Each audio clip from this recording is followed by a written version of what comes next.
Tom here. I'm back.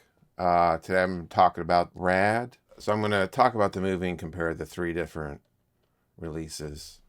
I'm going to get deep and get dirty. Rad is a 1986 sports film directed by Hal Needham, famous for his work with Burt Reynolds.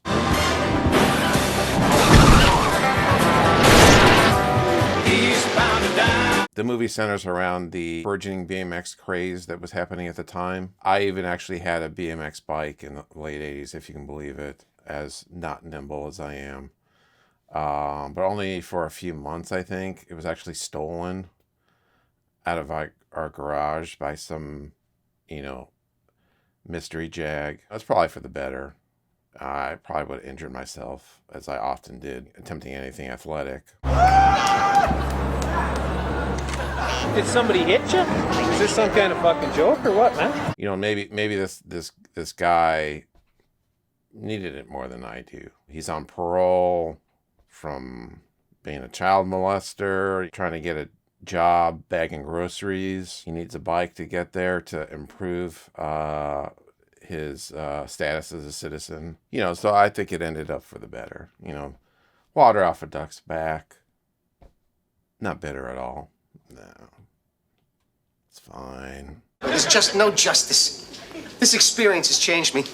It's made me more cynical, more bitter, more jaded. The story centers around Crew Jones, who is a ragtag do-gooder, I think it is safe to say, paperboy, and an aspiring champion of the BMX universe. The sketchy bicycle honcho Duke Best is holding a competition in town called Hell Track. All Crew needs to do is win Hell Track, and then now he's champion,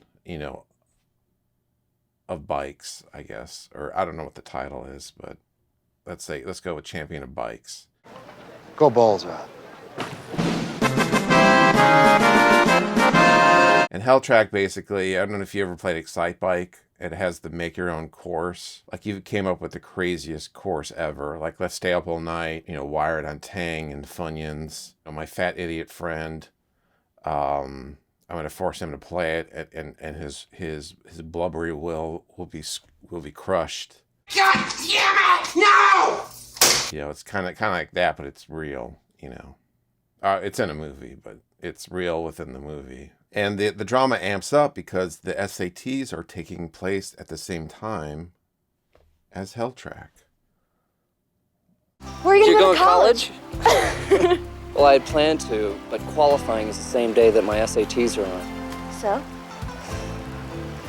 So Crew has to choose between, do I want to live life as a well-adjusted, educated normie, or do I want to be the champion of bikes, but potentially suffer from lingering spinal compression issues? It's the rare Sophie's choice that's kind of a win-win.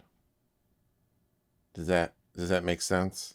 Where she has to choose which child lives and dies. And which one did she pick? I don't think that's the point. This is not a betting game. No, but I imagine this is like Deal No Deal. It's kind of you're down to the last two. Which one are you going to go for? Oh God! And not to spoil, which means I'm going to spoil, but it ends up being fairly moot because you can just take the SATs on another day. So I guess it's not as dramatic as I was making it out to be. The SATs, they aren't done like the Olympics, like it's every 4 years. It's just a test you take to get into college. Blocking Crew's path to superstardom are the conniving Mr. Best and the evil douchebag Bart Taylor, because it was the 80s. You need an evil douchebag. How we're gonna beat those rich snobs from the fat kids camp. William Van Landingham. The third, my dear boy. We've beaten you for the past 500 years, and tomorrow we're making it 501. And he has two buddies, twins. Can't remember their names. I'll just call them Chip and Chet, Date Rape. I always thought it was weird that the outfits the twins were wearing in that dance sequence, like their space uniforms. It's like they're supposed to be matching Chads in the background of an episode of Buck Rogers or something. Thankfully, Crew does have an army of cohorts to help him against this unspeakable barrage of odds. Like his annoying little sister, who's really fun to watch in the movie with her little insults. But admittedly, thinking about actually having her as a little sister is truly unspeakably horrifying. Waiting for your brother, Wesley? No, you blimp, I'm meditating. He's also trying to win the hand of Lori Loughlin, and frankly, I don't blame him. I've heard it pronounced Laughlin and Lachlan. One is like the U.S. and then there's like the UK version. So if anybody knows, you can put in your comments how she officially pronounces it. Like, what does her parole officer call her? It's a cheap shot. For me, what separates Rad from just a standard 80s sports movie is the amazing 10-minute dance sequence followed by the dance off or whatever it's supposed to be, cutting a rug with a bike. And then I just love how the town, because Crew is a paperboy, and I just love how the town is basically like a live action version of the Paperboy video game. Like it's just a bunch of obstacles he has to go through, which is convenient. It also makes sense, like he would be good on a real obstacle course when the town he lives in is a de facto obstacle course. He's training just by existing. Please, we'll subscribe to your paper. Just stop breaking our windows. And then there's the glorious soundtrack, which I may discuss on a future video in depth. A lot of great tracks. It's very 80s. When the Beat Farmers is one of the deep cuts that nobody talks about, you're doing pretty well for a soundtrack as far as I'm concerned.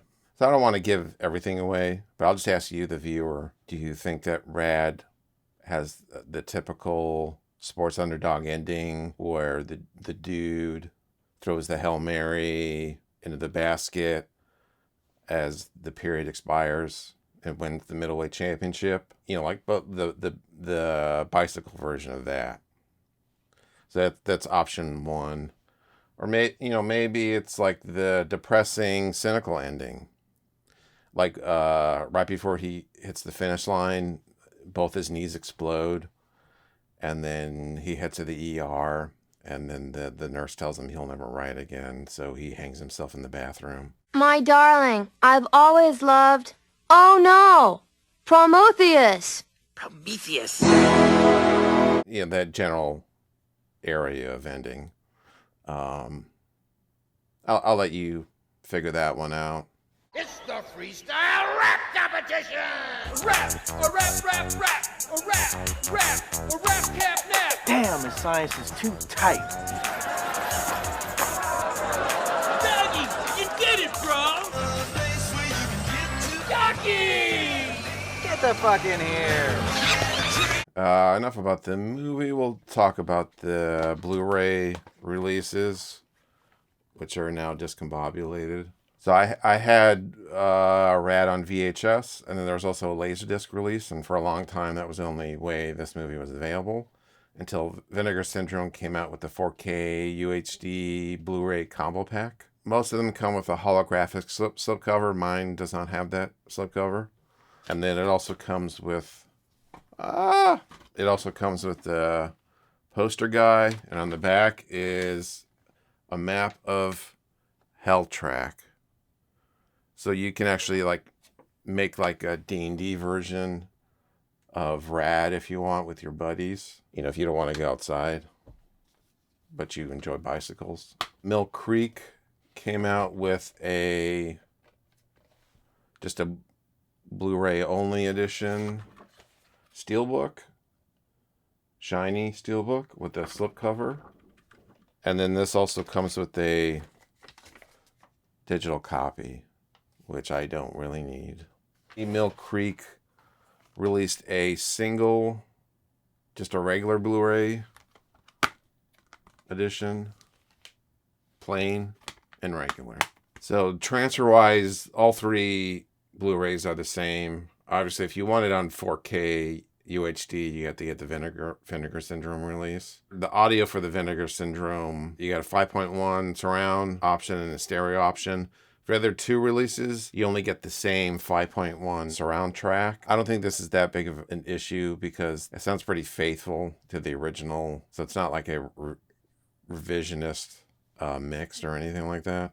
The only thing on the 5.1, a couple of the songs, like the mixing is a little weird how it's spread out.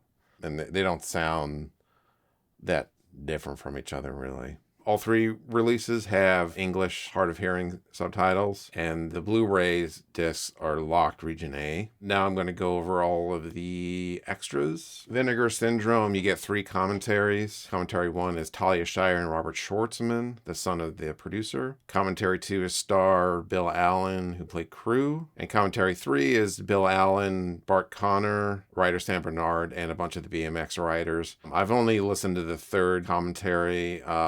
It's a lot of fun and pretty loose. A lot of kind of ball busting, like, hey, remember the time you fell off the bike and then vinyl fluid started shooting out and hit that dude in the face? That was awesome.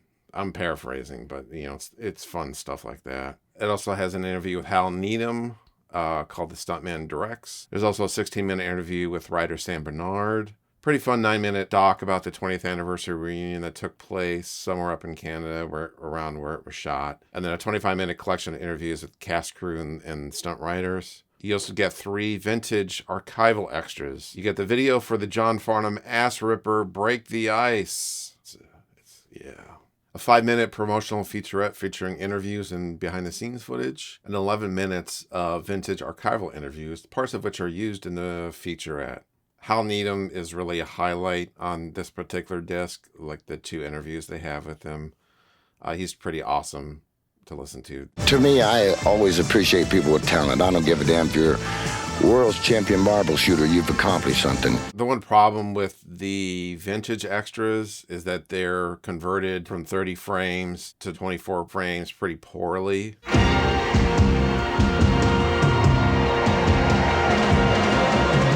Acrobats on rubber tires, ballet dancers with crash helmets. And then for the Steelbook extras, there's a 41-minute Q&A over Skype with Talia Shire, Bill Allen, Bart Connor, writer Sam Bernard. And it also has the same 3 vintage archival featurettes, music video, interviews, promotional featurette, but these are in the correct frame rate.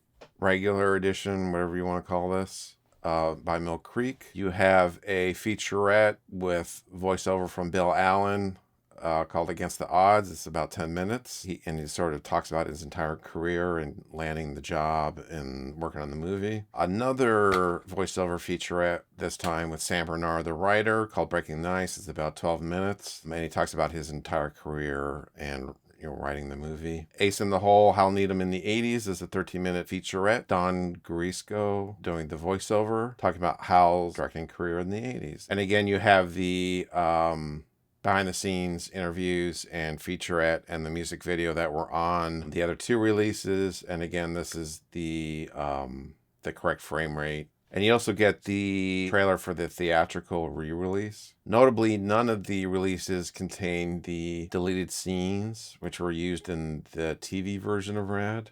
So I did a spreadsheet. There's actually extras unique to all 3 releases. So if you wanted every Rad extra, you'd have to buy all 3, like a schmuck. So the Steelbook actually has the least amount of extras, but it's the only one with the digital copy. And then the 40-minute Skype Q&A is exclusive to the Steelbook. And the only extras that are on all 3 releases are those 3 vintage featurettes. And then the other important consideration is that the Steelbook and the Vinegar Syndrome are out of print. It's all shiny. All right. That's it. It's rad. It's shiny. It's BMXy. I'm not coordinated. So let me know if I made any mistakes or if you have any questions. Thank you. Have a wonderful evening or morning or maybe your days bleed together in a Kafkaesque nightmare, then enjoy that too. Thanks. Bye-bye.